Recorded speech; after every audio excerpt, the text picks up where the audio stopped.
entre historias y datos. Un espacio donde el conocimiento nos conecta. Aquí no entrevistamos perfiles, descubrimos formas de pensar. ¿Qué pesa más en la vida de una persona? ¿Los conocimientos que adquiere o las experiencias que decide vivir? Hoy nos acompaña una mente que ha convertido la diversidad de experiencias en una forma de liderazgo.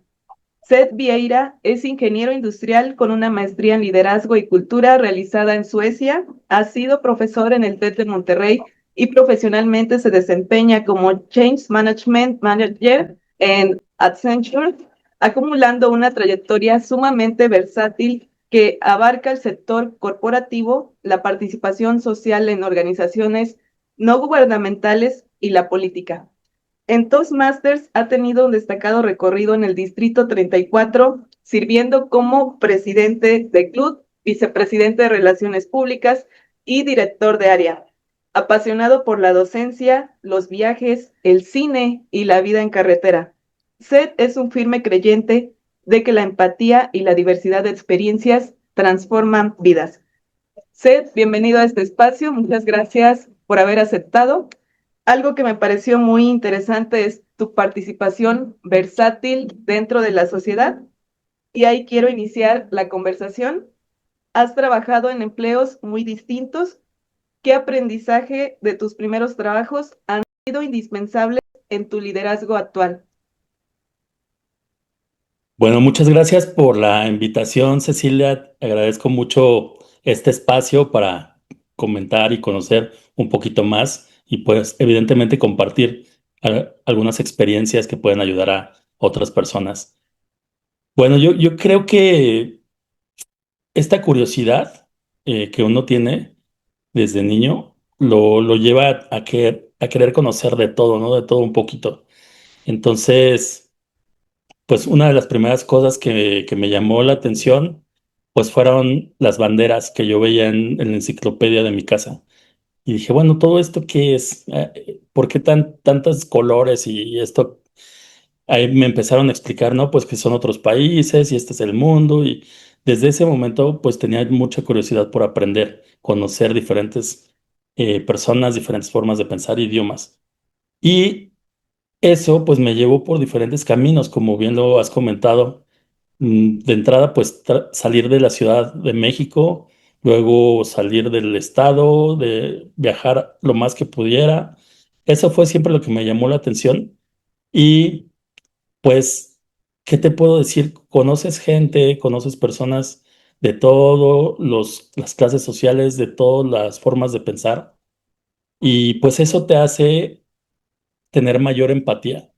O sea, decir, oye, a ver, ¿por qué? Yo antes pensaba, pues que todos éramos muy similares en el pensamiento y todo, ¿no? Cuando llega uno a otro país, se da cuenta, wow, o sea, qué diferente cultura. Me tocó experimentar la primera vez que viví fuera, fue en Suecia, y pues me di cuenta que el pensamiento, la sociedad se veía muy diferente a como estaba acostumbrado en México.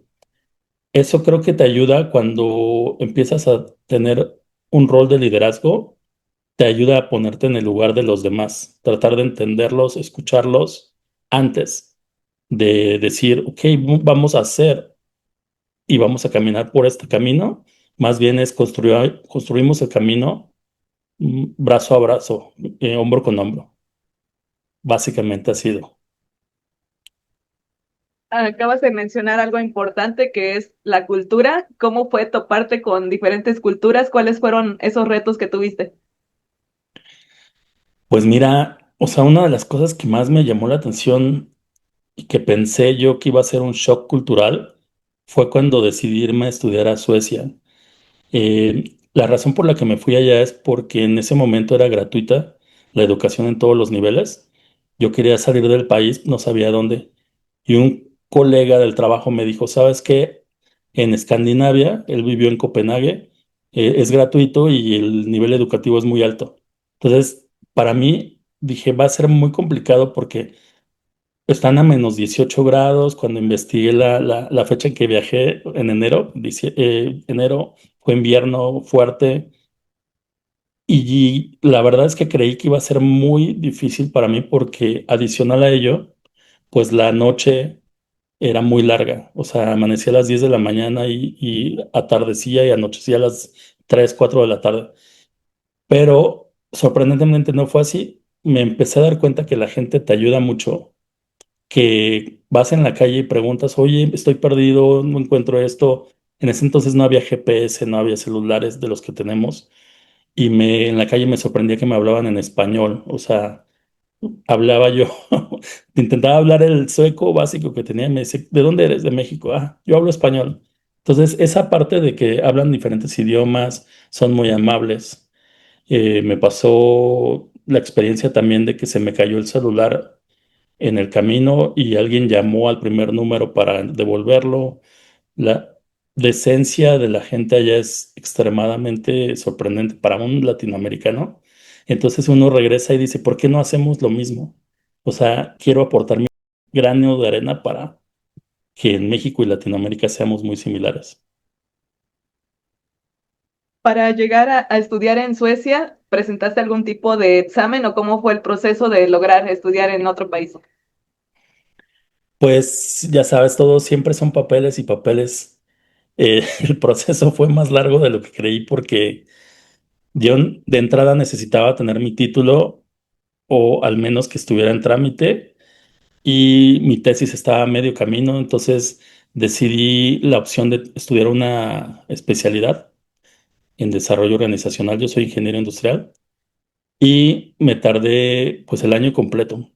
Más mandé mi información al Instituto Sueco. Voy a decirlo en inglés, Swedish Institute, así lo pueden encontrar en Google.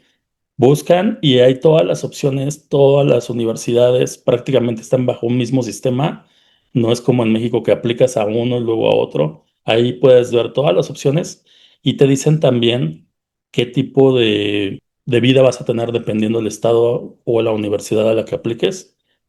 Es, ya sabes, o sea, examen no tuve que hacer como tal, pero sí llenar muchos requisitos como tener un nivel de inglés muy alto. Ahí sí tuve que hacer el IELTS, que es el de Reino Unido. Tuve que tener más de 8.5, digamos, cosas que tienes que tener antes, que si no le echaste ganas, pues ya, ahí te quedas. Pero básicamente fue eso.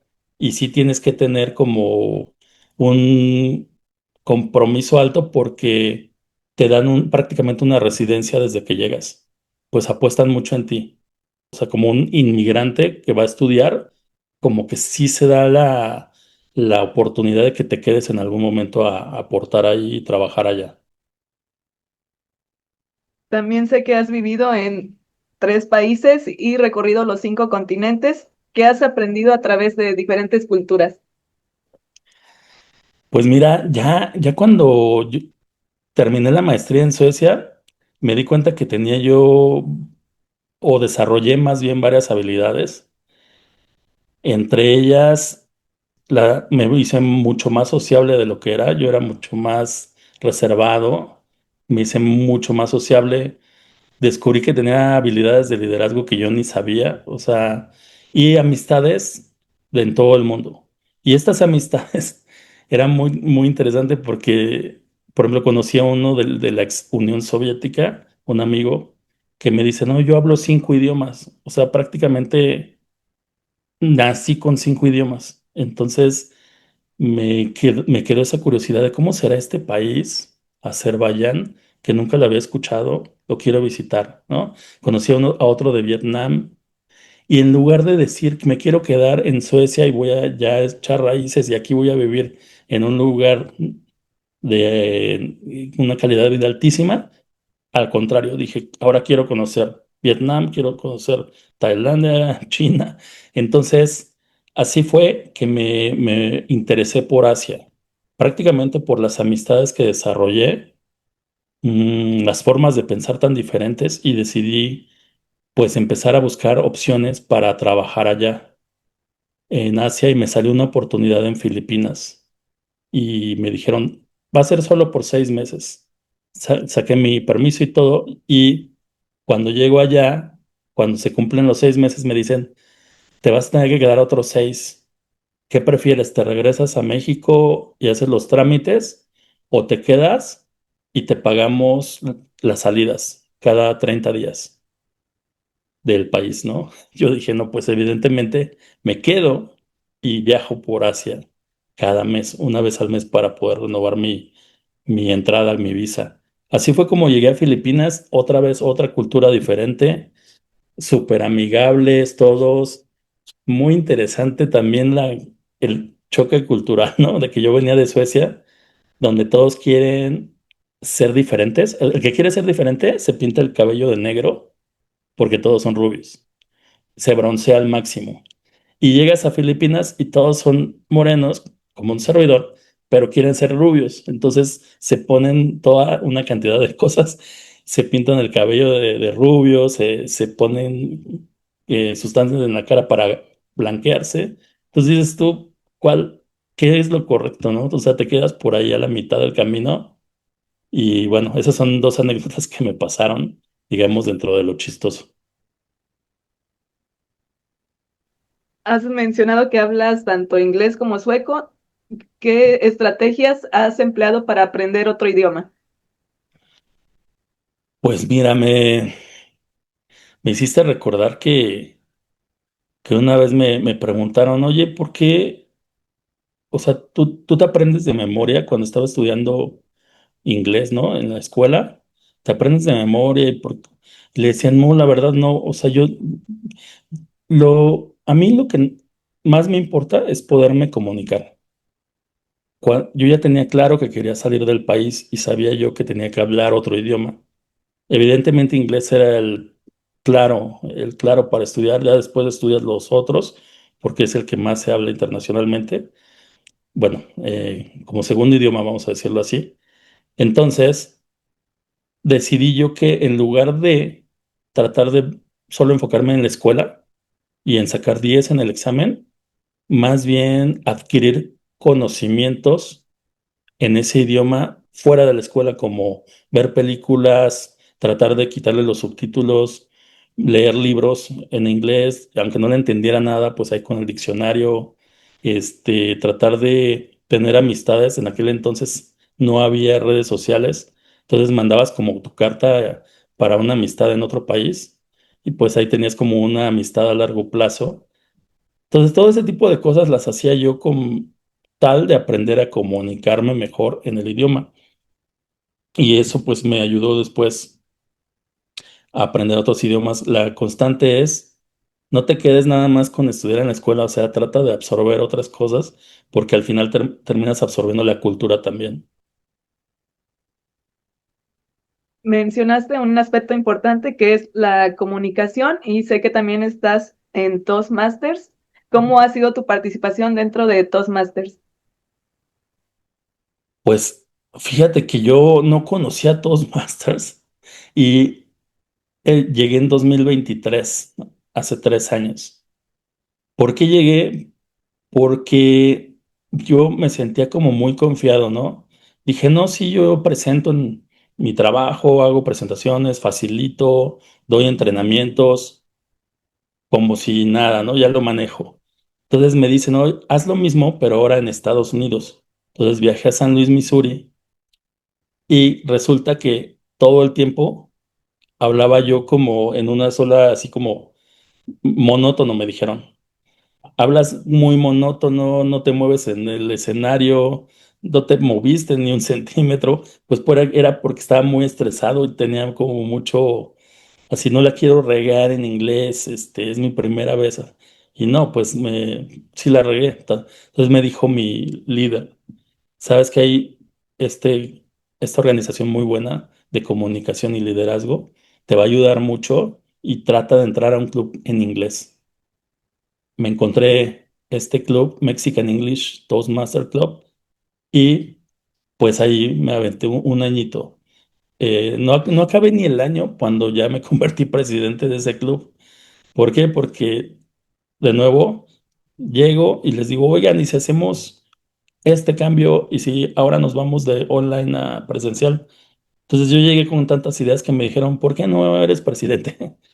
Entonces así fue mi llegada a Toastmasters. ahora me doy cuenta que debí haber entrado mucho antes. Es un club, una organización y además te da unas herramientas increíbles que me han ayudado posteriormente en mi trabajo para captar la atención del público, para hacer actividades, incluso con gente que tiene posiciones mucho más altas que yo. Y he logrado captar su atención y he logrado que hagan estas actividades gracias a las técnicas que he encontrado en Toastmasters. Dentro de Toastmasters has ocupado distintos roles de liderazgo. ¿Qué has descubierto sobre cómo motivar a las personas? Híjole, esa es la pregunta clave, yo creo. Y aplica para Toastmasters, aplica para prácticamente los grupos en los que te encuentres. Mira, la motivación, yo siempre he pensado que es interna, es interna, aunque dicen, no, se divide en externa e interna, pero realmente yo creo que es 100% interna. Y si tú encuentras cuál es aquel punto, te diría que es el gatillo de la persona, puedes a través de eso ayudarla a motivarse, pero tú no vas a motivar, incluso que le grites, vamos, vamos, levántate, hoy sí, vamos al gimnasio, o vamos, vas a dejar de fumar ya a partir de hoy. Por más de que le digas y tú motivado, no, o sea, está dentro. Entonces, para mí ha sido escuchar primero, más allá de hablar, escuchar. Escuchas, haces las preguntas, entiendes más o menos la necesidad que quieren, ¿no? En Toastmasters, si te dicen, no, a mí lo único que me gustaría es perder el miedo, bueno, trabajamos sobre ello. A mí lo que me gustaría es practicar mi inglés, vamos sobre ello. Pero cada quien tiene sus motivadores y te podría decir que probablemente la clave está en hacer conciencia. Si no haces conciencia, no vas a dejar de fumar. Si no haces conciencia, no vas a ir al gimnasio diario. Entonces, ese es el secreto. Mencionaste un aspecto importante que es la conciencia y creo que está relacionado con la parte de formularnos preguntas. ¿En qué momento entendiste que un buen líder hace mejores preguntas que discursos? Yo creo que justo ahí, o sea, en Toastmasters creo que me ha ayudado mucho también, porque definitivamente puedes dar el mejor discurso de 20 minutos, pero bueno, tú sabes que la atención no puede quedarse 20 minutos, o sea, nuestra mente va por todos lados. Entonces, probablemente la mente a los 2 minutos ya se fue y tú continúas con tu discurso, pues a lo mejor regresas y vas. Hay técnicas también, ¿no? Como repetir, repetir, repetir, o los tres grandes puntos y ya te enfocas en 3 puntos, no en los 20 minutos de discurso. Entonces, la atención aquí en este caso se enfoca en la persona, que es tu audiencia en este caso. Entonces, si tú inicias un discurso con una pregunta, automáticamente ganas la atención de la mayoría. ¿Quién de aquí ha escrito un libro? Y ya habrá dos o tres, ¿no? Ya captaste la atención. Las preguntas las vas desarrollando conforme escuchas. Entonces no puedes tú, aunque tengas un cierto guión y sabes cuáles son las preguntas que hay que hacer, también la persona tiene respuestas que no te imaginarías. Entonces de ahí viene, es un proceso dialéctico desde mi perspectiva, donde salen cosas que no te encontrarías si no haces cierta pregunta y escuchas cierta respuesta, sale algo nuevo. Eso es en breve. Con lo que mencionas, definitivamente la escucha activa es necesaria en todo ese proceso, pero además la empatía. ¿Cómo se puede desarrollar la empatía en alguien que aspira a liderar equipos diversos? Mira, yo creo que la diversidad, la inclusión, obviamente, son muy positivos para cualquier equipo. O sea, cuando vas a liderar un equipo, y todos piensan igual, yo creo que no vas a ganar mucho conocimiento ni vas a avanzar mucho. Si tienes uno al menos que piense diferente, ya vas con una ganancia. Si la mayoría tienen diferentes perspectivas, diferentes funciones, e- armas equipos multifuncionales o multinacionales, vas a poder crear, iba a decir productos, pero realmente puedes crear lo que sea, tomando en cuenta las diferentes procesos culturales que cada uno de ellos va a traer, las diferentes visiones, e incluso te puedo decir que terminas tú preguntándote si esto está bien o está mal, o no existe el bien ni el mal, sino es algo muy gris, porque en ciertas culturas te dicen, no, está muy mal abrazar, entre hombres no se abrazan, por ejemplo, o no se dan beso, y en otras culturas se saludan de beso y se abrazan. Entonces dices tú, ¿está bien, está mal? Perfecto, no hay problema, ni bien ni mal, simplemente vamos a abrirnos y vamos a dejar que cada quien se exprese. Dentro de esos contrastes en tu vida, sé que has sido profesor del TED de Monterrey, también has colaborado con organizaciones no gubernamentales, enseñando a niños de bajos recursos y también has participado en proyectos políticos. ¿Qué tienen en común estos espacios? Pues fíjate que solamente una cosa los une, porque sí parece como muy, o sea, dar clases, luego comunidades de bajos recursos y la política. Lo que los une es querer cambiar y mejorar a tu país, en este caso México. Yo siempre he dicho, aunque sea un granito de arena, si puedo ayudar a un niño a que no abandone la escuela, en este caso ese era mi objetivo, de 51 alumnos, dije, si puedo lograr que uno nada más continúe estudiando, listo. Creo yo que ese fue mi objetivo, o sea, aportar algo positivo a la sociedad en la que vivo. Y por eso fue que di clases, por eso fue que también di clases en el TEC de Monterrey, porque una cosa es con niños, otra cosa es con los líderes del mañana y que ya están a punto de salir.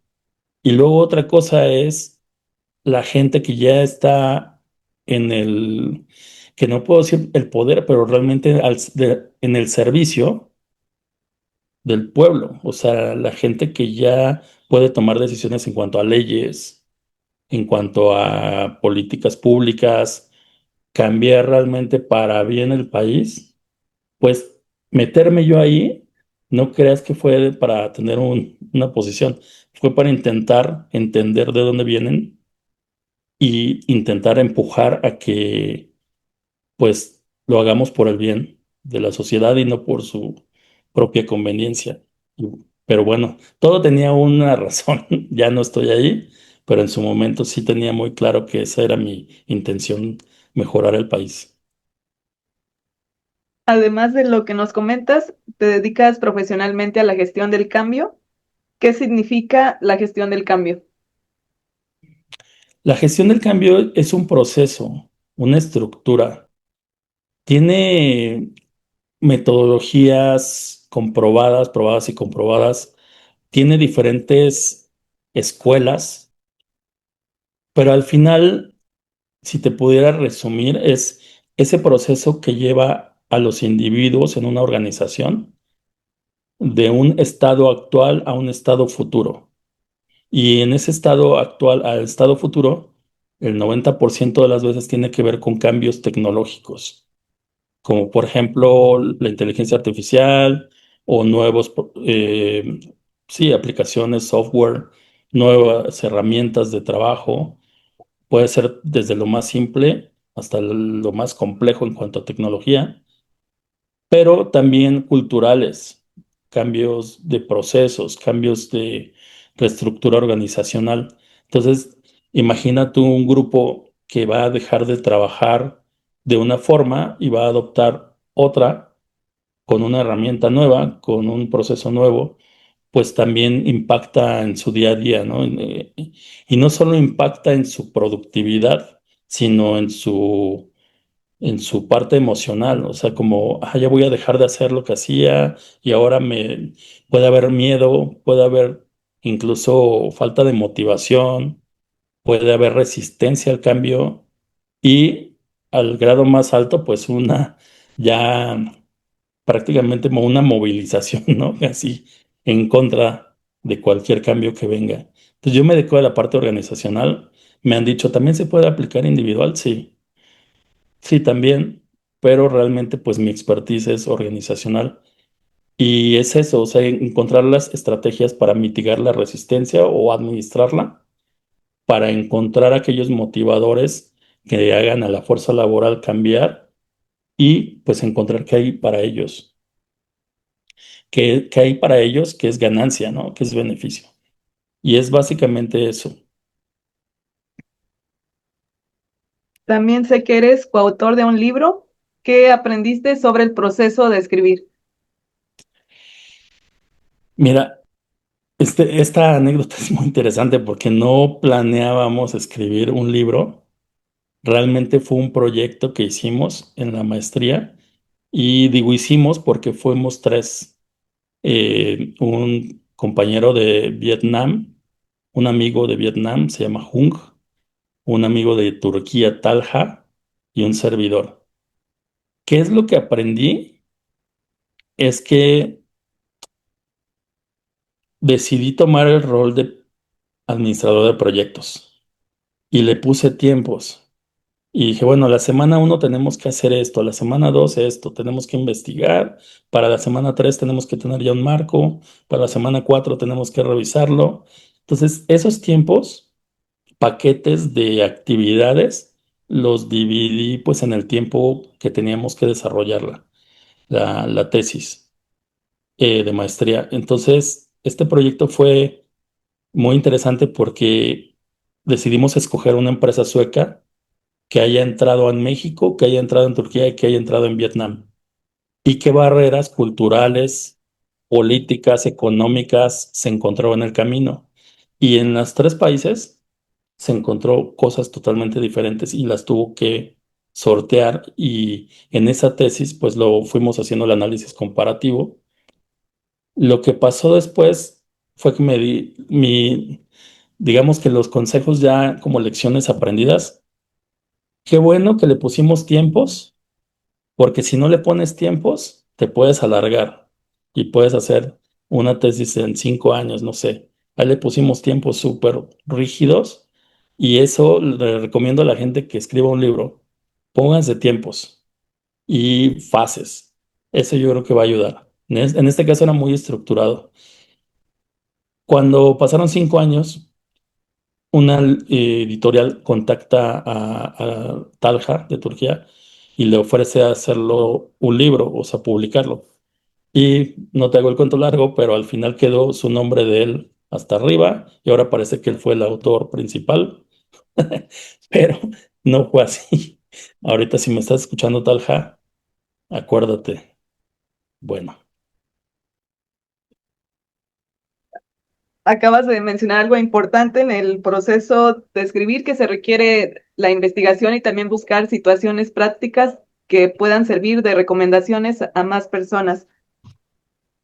Dentro de tu vida hay grandes contrastes, como liderar proyectos complejos en una empresa global, pero también disfrutas recorrer carreteras con tu perro Rocco, visitar pueblos mágicos y sueñas con tener un viñedo. ¿Qué encuentras en esos espacios que difícilmente te puede dar una oficina? pues mira, yo creo que mi trabajo ideal sería en el campo y disfruto mucho de la naturaleza y los animales desde muy niño. Entonces, pero pues nazco en una ciudad de veintitantos millones de habitantes, viviendo prácticamente siempre en departamentos, bueno, en casa y luego departamentos. Entonces, viene esta parte de querer, pues buscar ese sueño, ese anhelo, como te digo, tener un viñedo o un lugar donde pueda yo plantar, producir de la tierra y algún día lo haré. Yo ya lo veo más como cuando me jubile, ¿no? Cuando ya esté como libre de todas las responsabilidades y la parte económica ya esté resuelta. Pero en cada espacio que puedo, digo, me voy de viaje, agarro la carretera, me voy a un pueblo, conozco otro lugar nuevo con mi perro porque Rocco es demasiado noble y se porta muy bien, entonces no hace destrozos, a donde lo lleve en Airbnb se porta bien.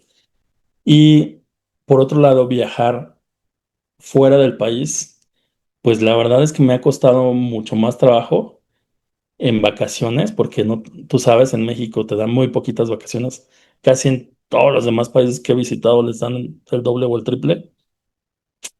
Entonces se pueden ir, ¿no? O sea, se van un mes completo, me voy a ir a Australia un mes. En mi caso, he tenido que buscar oportunidades laborales donde me digan, te tienes que ir a otro país. Entonces, en ese espacio, ya sea de un año y medio, de 8 meses, de 2 años, busco viajar alrededor.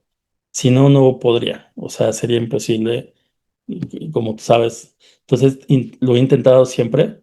Por ahí, una, como dicen, algo que me quedó pendiente es estudiar antropología. Me hubiera gustado ser antropólogo. Entonces, intento hacer cosas que me hacen, pues, al menos entender un poquito más como al ser humano en diferentes naciones, diferentes territorios, y así lo hago, pero ha sido, pues, casi, casi así de mandado a hacer, o sea, lo he tenido que buscar, identificar y hacer sacrificios, ¿no? En el camino, que de esos ya en otro podcast podemos hablar.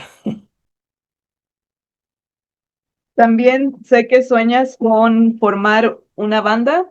¿Has adquirido instrumentos para hacerlo? Me regalaron una guitarra cuando era adolescente, entonces la aprendí a tocar y todo. Y me gusta mucho la música, o sea, me encanta desde que tengo uso de razón. Entonces dije, siempre soñé con tener mi banda. Y pues dije, yo voy a tocar la guitarra, ¿no? Y después, creo que fue en la preparatoria, cuando fue a un concierto y fue el homenaje a los Beatles. Y fueron como 20 bandas, pero la banda final eran unos señores como de 60 a 70 años con unos instrumentos así non plus ultra, así de lo máximo, y empezaron a tocar. De hecho, fue la mejor banda. Y dijeron ellos que ellos realmente no tocaban en ningún otro lado, o sea, ellos lo hacían por ellos y prácticamente compartían los instrumentos. Entonces se me ocurrió esta idea. Dijo, quiero tener 60 años y quiero tener mi banda. Entonces voy a empezar aprendiendo de todos. Entonces me compré una batería eléctrica, me compré un bajo, tengo también un órgano y pues ya nada más me falta quien pueda cantar, quien sepa cantar y bailar. Pero bueno, lo dejaremos al destino. Seth, antes de cerrar este episodio, me gustaría invitarte a que nos compartieras una reflexión o mensaje para quienes nos escuchan. ¿Qué recomendaciones le darías a alguien que busca impactar en las personas? El mejor consejo es que seamos congruentes entre lo que pensamos, hacemos, decimos. Actuar con el ejemplo es lo que yo trato de hacer. O sea, es mi esfuerzo, ¿no? Hablamos más con las acciones, con la forma de ser, ¿no? Cómo nos comportamos, que con lo que decimos y prometemos y bla, bla, bla. Realmente seamos congruentes y con el ejemplo estoy seguro que vamos a mover más mentes. Agradecemos a Seth Vieira por su tiempo y por compartirnos una visión donde el cambio deja de ser una amenaza y se convierte en una oportunidad de crecimiento. Soy Cecilia Loesa y te invito a acompañarnos en un próximo episodio porque las personas más interesantes como alguien que combina vocación docente, gestión del cambio, liderazgo, escritura, proyectos y sobre todo compromiso social, no caben en una sola categoría. Esto fue episodio 33, entre historias y datos.